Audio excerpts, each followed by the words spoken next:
نبی کریم صلی اللہ تعالی وسلم فرماتے ہیں مسجد اقصی میں پہنچا، اور جب میں پہنچا نا سارے نبی بیٹھے تھے۔ حضور فرماتے ہیں جبریل امین نے نا اذان پڑھی تو میرے حاشیے میں بھی نہیں تھا کہ میں جماعت کراؤں گا۔ یہاں لوگوں کو شوق ہوتا ہے نا آگے آگے، کہا میرے حاشیے میں بھی نہیں تھا کہ میں جماعت، میں تو پیچھے تھا، میرا دل تھا موسیٰ کرائیں گے، عیسیٰ کرائیں گے، ابراہیم خلیل اللہ کرائیں، یا حضرت آدم علیہ السلام سب کے باپ ہیں وہ کرائیں گے۔ فرماتے ہیں جب اقامت ہوئی تو حضرت جبریل نے میرا ہاتھ پکڑا۔ نبی پاک فرماتے ہیں حضرت جبریل نے مجھے کھڑا کیا تو میں نے جبریل کو دیکھا، میں نے کہا مجھے کیوں کھڑا کر رہے ہو؟ حضرت جبریل کہنے لگے یا رسول اللہ، کہ جتنے پیچھے کھڑے ہیں ان کی بھی خواہش یہی ہے کہ آپ ہی جماعت کرائیں، اور اللہ کی رضا بھی یہی ہے کہ آپ ہی جماعت کرائیں۔ نبی پاک فرماتے ہیں میں نے جماعت کرائی، پھر نبیوں نے تقریریں کی، میری باری آئی تو ایک جملہ کہا تو حضرت ابراہیم کہنے لگے آپ نے تو ایک جملے میں ہی کمال کر دیا ہے۔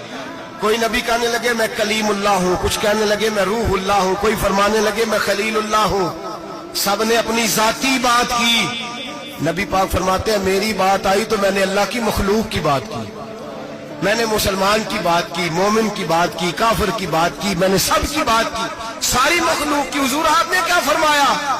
نبی پاک فرمانے لگے میں نے کہا الحمدللہ الذی ارسلنی رحمۃ للعالمین، فرمایا اللہ کا شکر ہے اس نے مجھے